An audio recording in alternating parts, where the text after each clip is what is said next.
Nicolas Fuentes. Nick Fuentes is not very happy with the Trump administration and is making his frustrations very known.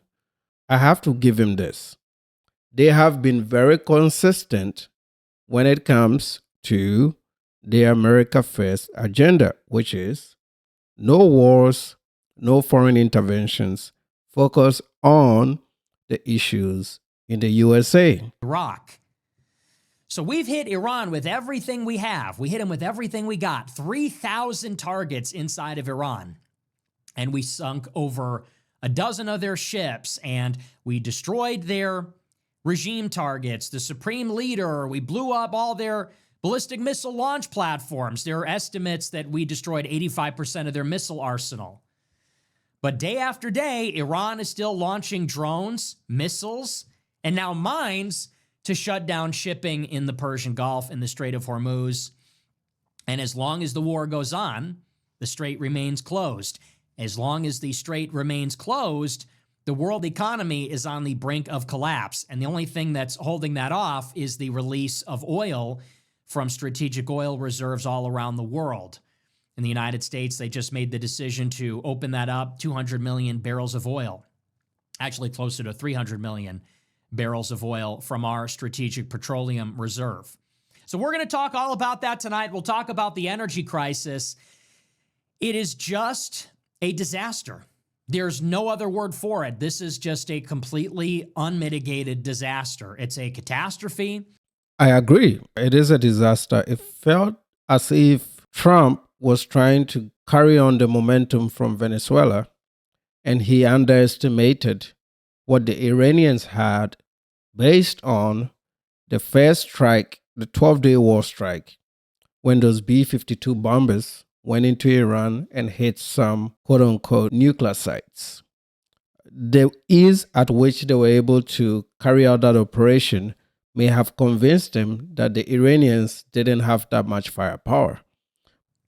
Not to be overly negative, but I don't know what the positive angle is here.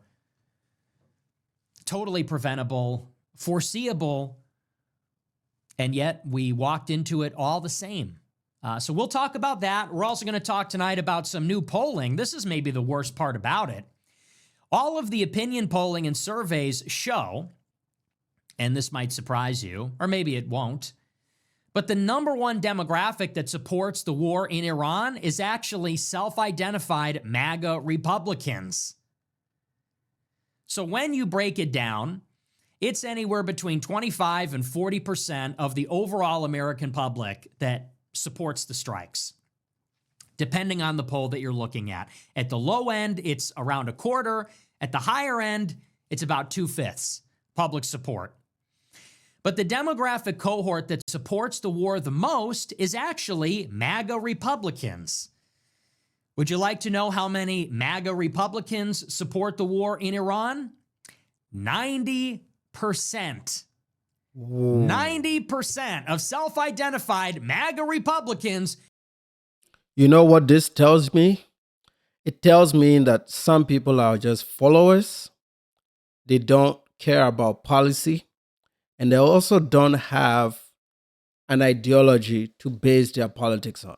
They just follow something. They take just one issue. So a lot of these guys maybe became Republicans simply because of immigration. And they're liberal on everything else, right? Or they can be a mixed bag. This is the most confusing I've witnessed people ideologically all these years that I've lived in the US. It used to be very firm in place. If you're a Democrat, there was a certain set of principles and things you agreed on. If you're a Republican, there was a set of things that you agreed on. Nowadays, it's a mixed bag. Support a war in Iran. Now, during the 2024 election, I warned about this. When I predicted that Trump would plunge us into a war with Iran, one of the problems with this, I said even then, is that it may be inevitable that we go to war, whether we get Kamala, whether we get Trump. But the acute problem with Trump bringing us to war is that because it's him, everyone's going to support it. All his supporters will support it. Arguably, more people objectively will support it overall, in absolute terms, if Trump is the one that brings us there. Why is that? Because Trump has a fanatical cult-like following. That's exactly what it is. It's become more like a cult-like following instead of certain principles that if you identify as a conservative or a Republican, you abide by or you hold dearly. I think the only way out is that you have to look into the possibility of regime change, prepare the American electorate, and also prepare for $150 oil for the next 3 to 6 months, which means that we're going to go back into an inflation cycle, which will put the Feds in a dilemma as far as interest rates, because they'll be forced to raise interest rates again. I've always said interest rates are still too low. They're supposed to be a little bit higher so that we get completely out of inflation. Unemployment rate may be right about 6%, which is not horrible. And you also have a real hand on inflation as soon as the war is over. That's one option. Because a Trump victory will breed complacency. It will re-entrench the establishment in the system. It will rebuild their credibility and trust in the institutions. Had Kamala taken us to war, who would buy into that? Not the anti-war Democrats and not the anti-establishment Republicans or anti-Democrat Republicans. If Kamala takes us to war, she does so as a candidate or a president who has never won a primary or caucus in a presidential election, who I don't think even half the country would believe she legitimately won the general election. So who would support that? Who would support somebody like Kamala taking us to war with the kind of shenanigans that were pulled during the previous election with Joe Biden being what he is and then dropping out, and then this convention where they forced her into the nomination? Who would be supporting this? Probably nobody. Probably a very tiny cohort. But if it's Trump, they're all going to be in favor of it. Now, up until this point, that was maybe impossible to quantify. It was a lot of what ifs and hypotheticals and intangibles. But now we have the data. Now, as clear as crystal, clear as day, you can see 90% of MAGA Republicans are supporting a war with Iran for no reason other than Trump is the one who brought us there. And this is a particularly sinister betrayal because this whole movement was about opposing never-ending wars. That was the whole premise, I thought. That was the whole point. The MAGA movement was animated from the very beginning and inspired by opposition to endless wars in the Middle East. I want to correct Nick here. I think a lot of people forget this. The initial MAGA, or what I would say I call Trumpism, was about immigration. All these other things were places, they were part of his talking points, but a lot of people came to that part later on. Immigration has always been the focal point of the Trump theology or the Trump ideology. It's always been immigration and centered around immigration. And initially, it was only focused on illegal immigration. Yeah, I'm talking about 2016 now. But then it moved because you remember he would go to rallies and there would be Latinos and Mexicans and Cubans that were immigrants like me, like myself, who, because we came in through a legal process, didn't like people just walking across the border and not doing things based on merit. So you would find some of us, I didn't go to any of the rallies, but you'd find some of us in the rallies or at least supporting him or voting for him on the premise that we also supported legal immigration. All these new positions that have been added on to Trumpism, targeting H-1Bs, visa programs that attract some of the best and the most talented people to the U.S., all these programs in the second iteration of Trump are hijacked positions. That was not the initial Trump doctrine. The foreign wars and stuff, not really. He killed Qasem Soleimani the first time. He showed you signs that he can do it. He just kidnapped a president out of Venezuela, right? The only way you win this is if you have boots on the ground. If not, this is an embarrassment. You're not going to win because they're still going to be shooting missiles. They got a shit ton of drones. They got so many drones that they helped the Russians gain a lot of territory in the Russo-Ukraine war. They did. Without the Shahid drones, the Russians would have not gained that much territory on the eastern part of Ukraine.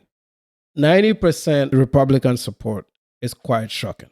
If you're going to want to win this war, you got to put boots on the ground. There is no way you achieve regime change. And if you chicken out and leave, the Iranians know what you've done to them, and they're going to stockpile like crazy because they know this is going to repeat itself.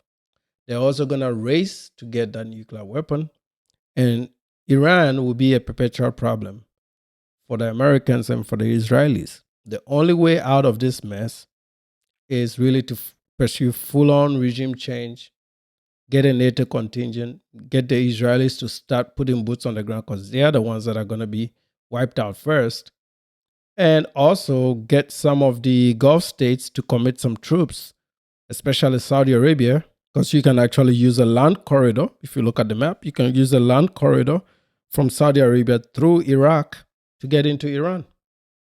And there's a heavy Sunni population. The Saudis are Sunnis. There's a heavy Sunni population in Iraq that can help the Saudis provide a corridor into Iran.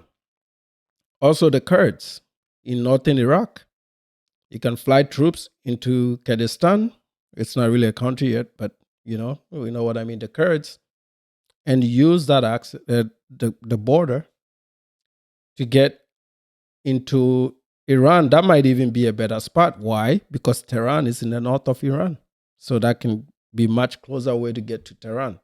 The focus should be mostly in Tehran, and they have to start having a conversation right now about putting boots on the ground. That is the only way. Outside of that, this is good. They're going to bomb as much as they can. They'll wrap it up and leave. Israel might occasionally send in some bombs here and there. Iran will respond all the time. And nothing is going to happen. Jewish wars, neocon wars, wars for Israel. Trump in 2016 had the unpopular position of being against the wars, and then launched a coup, a hostile takeover of the party to take it in a more America First direction. 10 years later, anybody that might have been anti-war, anybody that might have been America First, has now been firmly delivered back onto the Republican plantation with all the other Zionists, all the other evangelicals, the chicken hawks, the Vulcans, whatever you want to call them. Now everybody supports war. So where is the right-wing populism that's against this stuff? It went extinct. It was starved of oxygen. It was skin-suited, replaced, destroyed, and now what you have is a pro-war, MAGA Republican movement. Well, that's another thing. A construction of two ideologies that historically hasn't worked. Being on the right is typically pro-freedom and libertarianism. Freedom, less government. Populism is typically a thing, I would say, related to the left. So you picked a component of leftism and then you put it into a far-right movement. It's just a bunch of confusion. The only way Trump turns this around is to fully take over Tehran. Don't worry about the rest of the country. Just take over Tehran, the seat of government, deploy 100,000 troops. You can do a contingent of troops. Let the Israelis bring 50,000. Find another 50,000 from the Gulf states. Add 20,000 special elite U.S. troops to it. Deploy troops on the ground. 120,000 Western coalition of troops can support an Iranian uprising, and that'll send all these guys running away. They're still gonna throw out all the bombs they got. Just the idea that you're preparing to put boots on the ground is gonna force them to want to negotiate. Unless these guys are all suicidal, they'll have to negotiate.